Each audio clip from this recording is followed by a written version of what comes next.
It's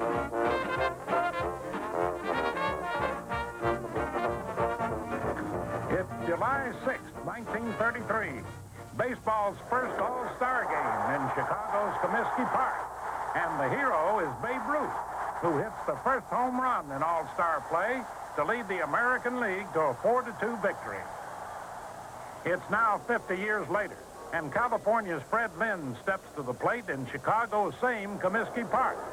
With one swing of the bat, Lynn's name is forever bound with roots in the continuing folklore that has come to be our national pastime.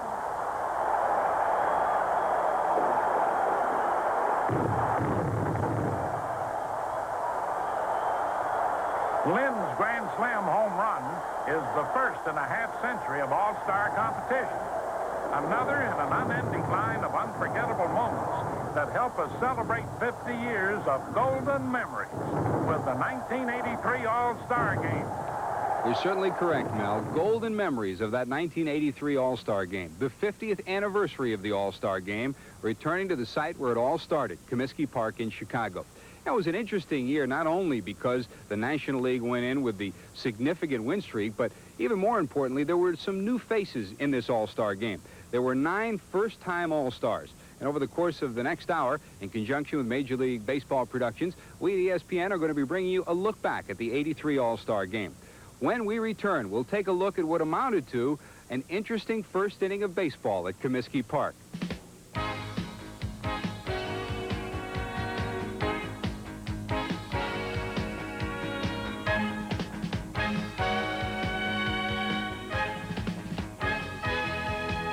This ESPN program is brought to you by Bud Light, the light beer with the first name in taste. Everything else is just a light. With the presence of the inaugural All-Star Game still lingering somewhere in the air, over 43,000 people welcomed the 50th anniversary game back to Comiskey Park. This time, the fans wonder if Whitey Herzog can manage the National League past Harvey Keene and the American League for a record 12th straight time. Hopeful that they can take home memories they'll cherish forever. One such memory comes with the appearance of the honorary National League captain, Ernie Banks, the legendary Chicago Cubs shortstop, whose 19 years of basking in the Wrigley Field sunshine is warmly remembered.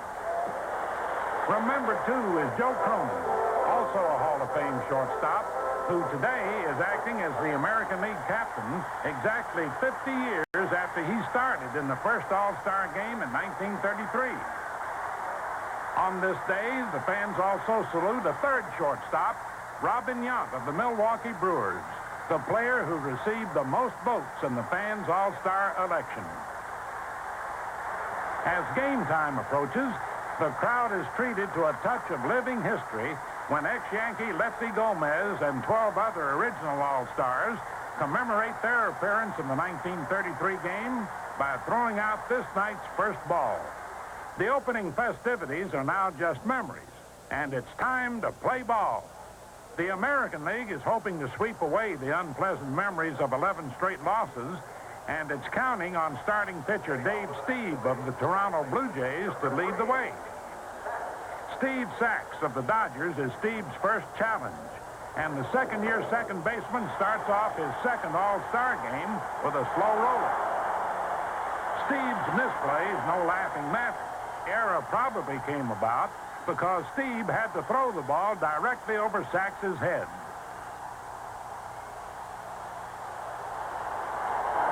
With Sachs now on first, Stieb calmly looks in for his sign. And despite a quick check to keep him honest, Sachs takes off for second.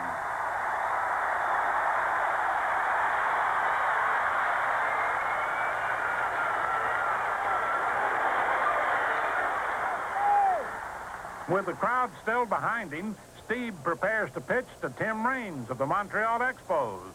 And Raines, like Sachs before him, bounces back to the mound. But this time, first baseman Rod Carew loses the ball in the sun, and Sachs races all the way around from second base to score the game's first run.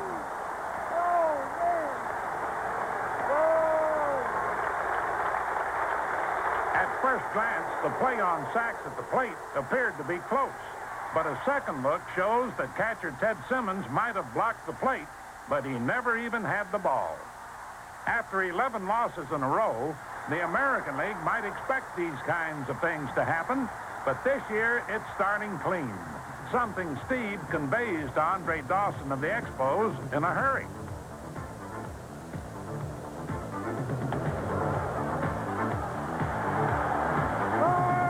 Next to learn is Dale Murphy of the Braves. And finally, Mike Schmidt of the Phillies.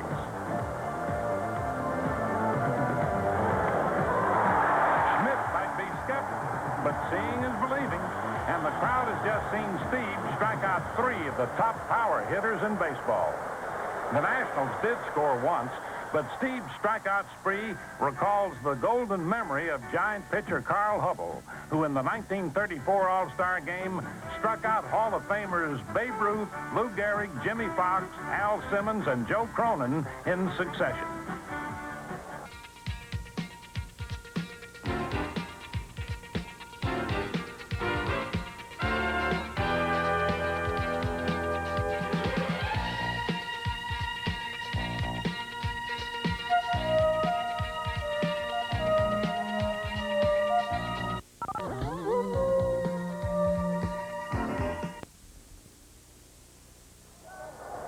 Steve's illuminating performance will be a tough act to follow.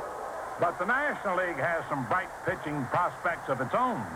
On the mound is Mario Soto, the first Cincinnati Reds pitcher to start an All-Star game since Jim O'Toole in 1963.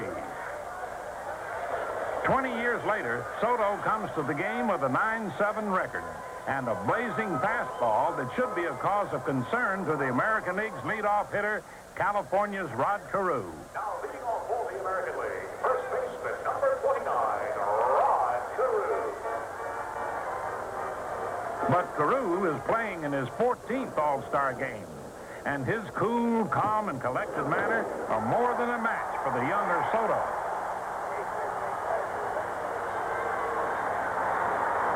Carew's leadoff single brings the partisan American League crowd to its feet. And when Fred Lynn walks, the American League has runners on first and second with 1 out, and the Major League home run leader at the plate. Fielder, number 14, Jim Rice.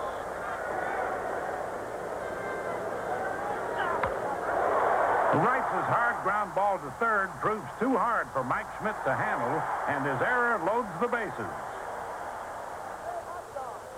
Schmidt's misfortune opens the door for his counterpart in the American League. And George Brett of the Kansas City Royals responds with a fly ball deep to center field.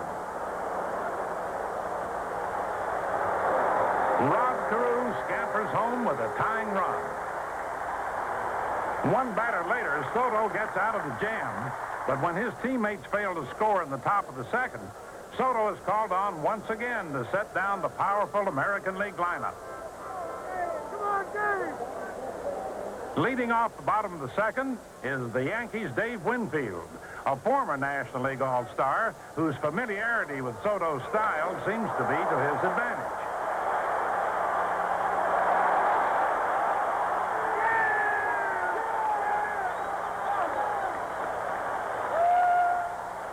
Another former National League All-Star, second baseman Manny Trillo of the Indians, follows Winfield with a ground ball to second.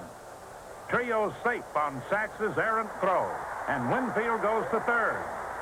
Then, after sacrifice by Steve and an intentional walk to Carew to load the bases, Robin Yount comes to the plate for the second time and drives a fly ball to center.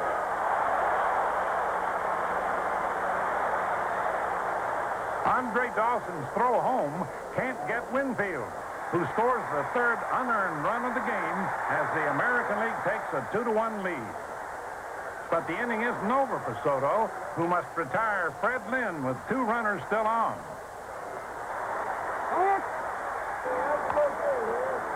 Soto succeeds, getting out of his second consecutive bases-loaded jam, only giving up 1 unearned run in each inning. In the bottom of the third inning, San Francisco's Atlee Hammaker makes his All-Star debut. and it comes against the heart of the American League lineup. Cleanup hitter Jim Rice is first for Hammaker, and on his fourth All-Star pitch, Rice sends a liner deep to left field that's going, and it's gone.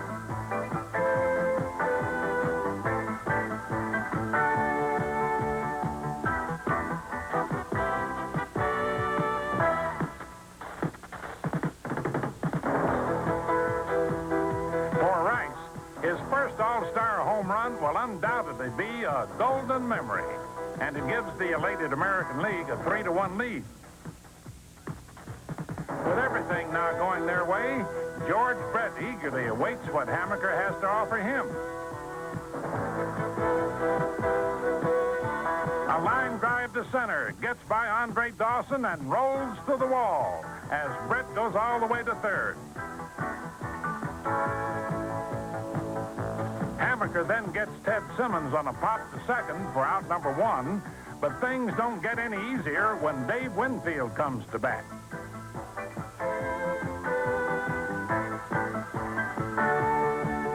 Winfield's ground ball eludes the drawn-in infield and scores Brett as the American League increases its lead to 4-1. By now, the crowd can sense something different about the American League's mood, and with Manny Trio batting, the Nationals are hoping for an inning-ending double play. But Trio lines a single to left as Hammaker's nightmare continues.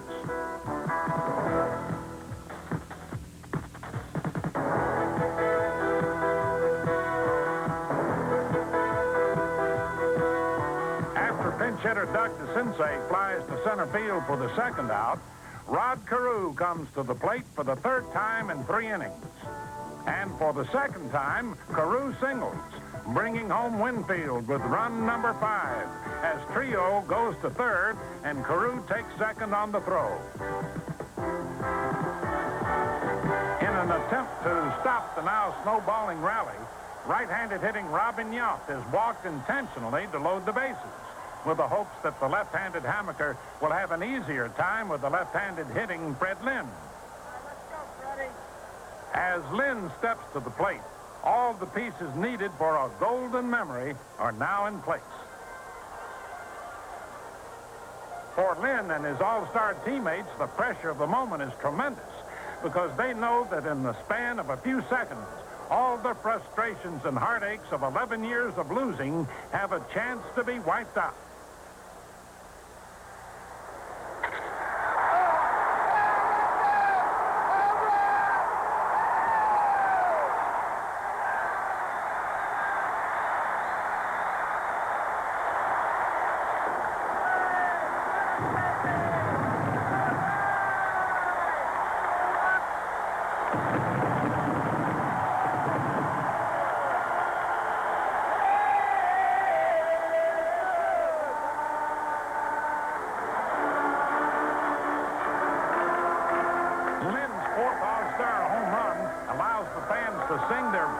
With a traditional White Sox song. It also pleases Lynn's teammates and caps a picture-perfect inning in which the American League sent 10 men to the plate and scored an all-star record 7 runs.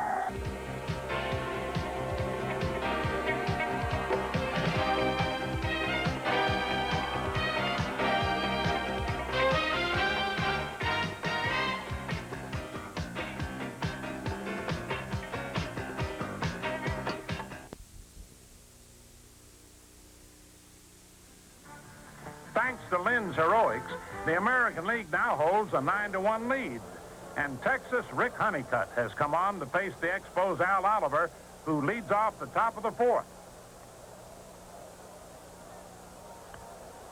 Oliver serves one right on the line and makes his way to second with an easy double.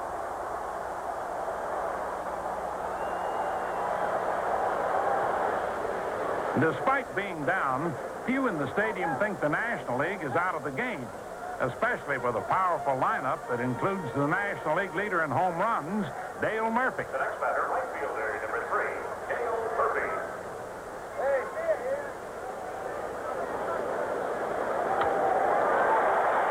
Murphy's single to center is the Nationals' second hit in a row. and it scores Oliver with its second run of the game. However, that's all they'll score here when Honeycutt gets out of the inning. But in the top of the fifth, Ozzie Smith of the Cardinals tries to start another National League rally.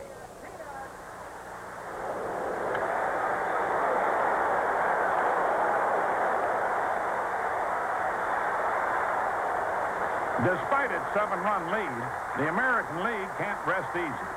It's well aware that in recent years, the National League has made a habit of coming from behind in all-star games. And now with nobody out, Honeycutt faces Dickie Thon of the Astros with Smith on first.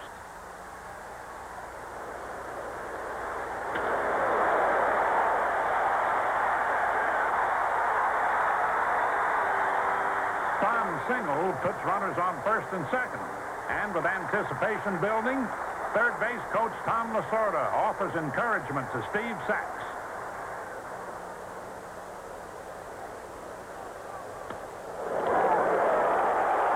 Sachs's ground ball single gets Ozzie Smith home from second with the National League's third run of the game.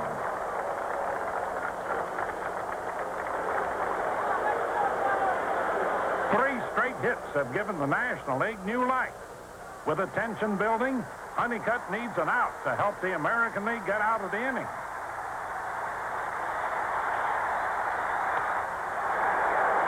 What he gets is two on a double play the hard way. So the American League still had a 6-run lead when the crowd took a break from the action on the field and welcomed a comedic all-star to Comiskey Park, George Burns, who led them in a rendition of Take Me Out to the Ball Game. Okay, let's do it.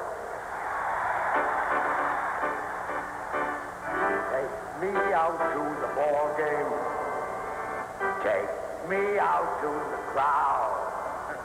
Buy me some peanuts and Cracker Jack. On the afternoon before the All-Star Game, nearly 30,000 fans and Commissioner Bowie Kuhn took themselves out to Comiskey Park to see the greatest gathering of stars ever assembled. The occasion was the first Old-Timers All-Star Game, and a total of 88 former major leaguers were there, including 41 Hall of Famers and 13 players from the inaugural game in 1933. It was a perfect time to reminisce, a perfect time to take a retrospective look at the golden memories that have gilded baseball's past. The All-Star Old-Timers participated in a 3-inning game that was remarkably well played. And the highlight of the afternoon belonged to a former member of the Chicago Cubs, Billy Williams, who hit a home run into the upper deck to give the Nationals a 6-5 win. And the crowd, a day they'll long remember.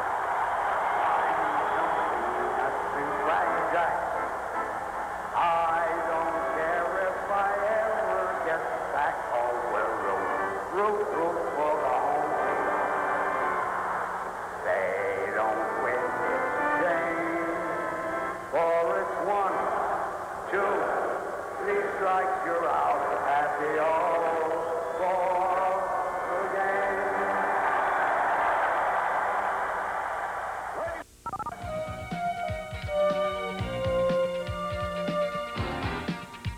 The 1983 game is almost a memory now, too. In the bottom of the 8th, the American League scored twice more, and this time it's their turn to bring on a relief specialist to get the last 3 outs of the game.